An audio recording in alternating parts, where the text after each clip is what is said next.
Hey everybody, Sean Holsinger here from HolsingersFlyShop.com, bringing you another fly time video again this week, and back to doing the nymph this week. And I tell you guys a lot of my videos that I do are from orders that I get in, and I got a rather large order in that I'm working on now, but there was a really cool pattern in it that I've tied so far, and I got it from this book. This is one of George Daniels' books, Nymph Fishing. New Angles, Tactics and Techniques. Really good book, I suggest. I don't push books that often. I'm not a big reader, but there's a ton of patterns in this book. So if you need a benchside reference, this is a great book for it. Especially if you're a Euro nymph style fisherman, you're going to find a lot Euro nymph tight line kind of thing that George does. Highly suggest his book. But this is one of the patterns in it. It's called Jake's Yellow Jacket. And I just really liked it. Once I started tying it, it just has a real buggy look to it, a lot of flash in it, which is my style, and I enjoyed tying it, so I thought I'd share it with you. So anyways guys, here you're going to see the fly and the vise and then the material list to tie it.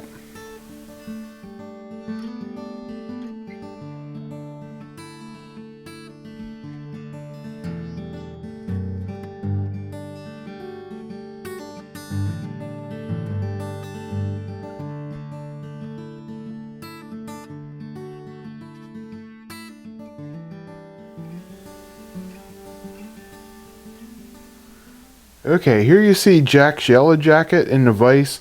Very cool looking fly, very buggy. I just love the looks of it. Let's get into tying it here. For a hook, I'm using one of our Holsinger's Fly Shop Jig Hooks. This one's a size 12.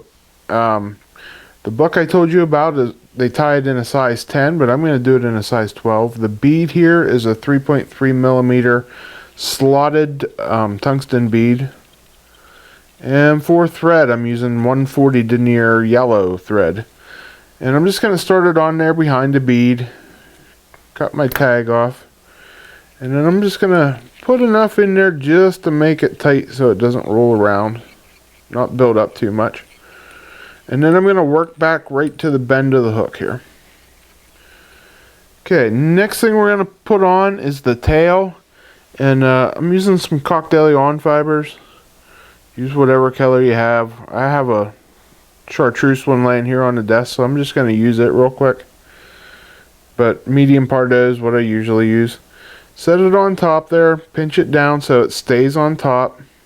Make a couple wraps and loose ones, and then you can fidget this around, get it to the length you want. And there, I like that.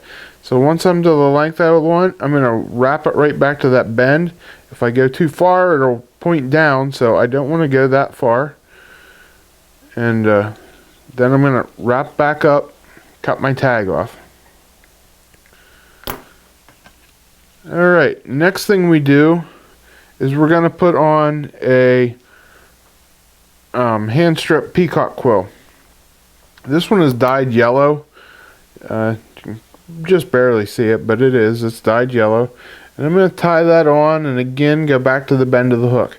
Now when I tie that on, I don't use as much pressure to hold it down. If you use too much pressure, you'll actually cut through the peacock quill. This is Hedden's Perdigon's body, PBM 06 here is the number on it. And it's like a yellow amberish color. And so we're just going to put that on, and again wrap it back there to the tail, and then wrap back forward to the bead. Once we get that done, just going to wrap it forward then. I should be using my rotary vise here to make it quicker, but not all you guys have it, so I'll just wrap it forward by hand. And once I get it up behind the bead, I'm going to tie it off. About 3 wraps is all it's going to take. And we're going to come in with my hackle pliers on that peacock quill. And I'm just going to make wraps here and spread it out to give it a ribbed effect. So I want some of that shiny Perdigon body showing through and giving me a ribbed effect with this peacock quill. So now we're just going to tie that off, and the last thing we're going to do is we're going to make a collar with this for this fly. For the collar, I'm using a CAHILL cream colored CDC fiber, and I'm just going to take my fingers and pull it towards the butt end. Start at the tip, pull towards the butt, and you can see how it stands those fibers up nice. Then I'm going to come in with this is golden olive SLF squirrel dub. I'm going to make a nice thin piece of it. That's a little bit too thick. Maybe take a little bit of that out there. Okay, make a nice thin piece of it like that. And I'm going to lay it on top of the CDC fiber, and I'll show you here in a second.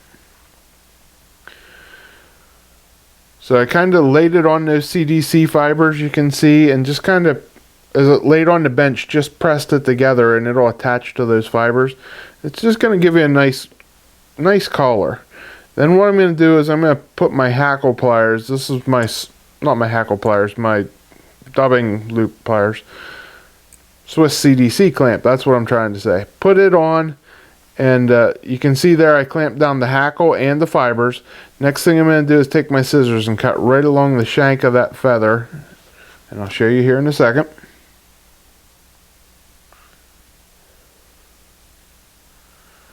Okay, just cut and leave those ends sticking up, because we're going to split our thread, and then we're going to put these ends in the split thread.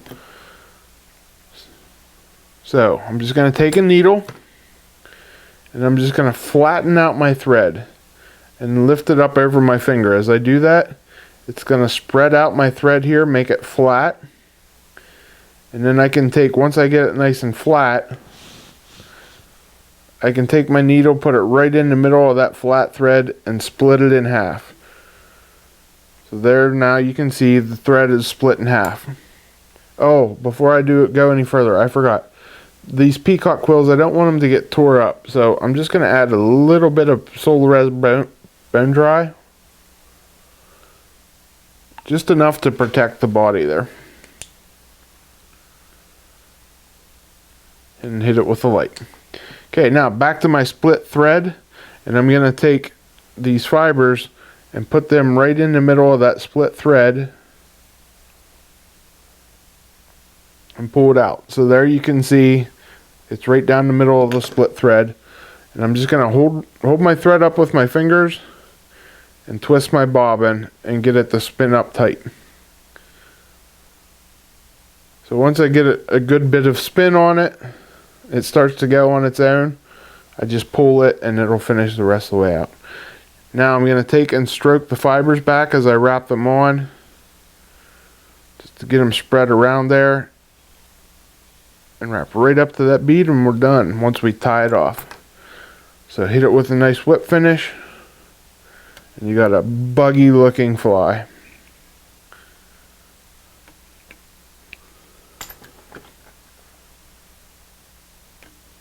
Alright, there you go, guys. I hope you like that pattern. I really do. It's a buggy looking fly.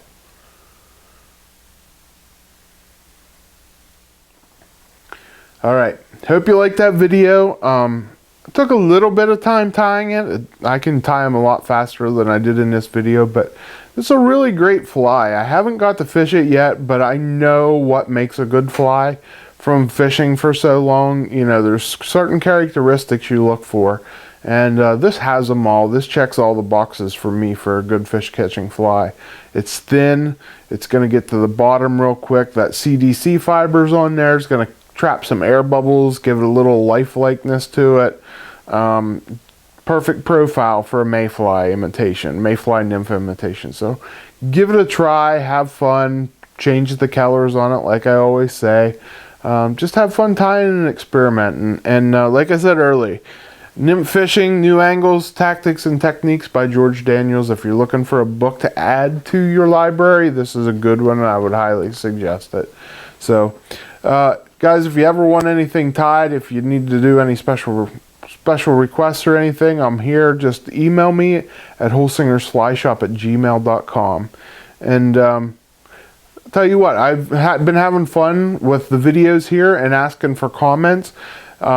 today's comment that I want you to drop down in the bottom. If you listen to this whole thing here, drop a comment on what your favorite fly tying book is, if you have a preference, because I got a little bit of a library going. Maybe there's something out there that I'd like to see that I don't know about yet. So if you have a fly tying book you like, share the title of it so the rest of us can check it out. Till next week, guys, when I bring you another video, I'm Sean Holsinger.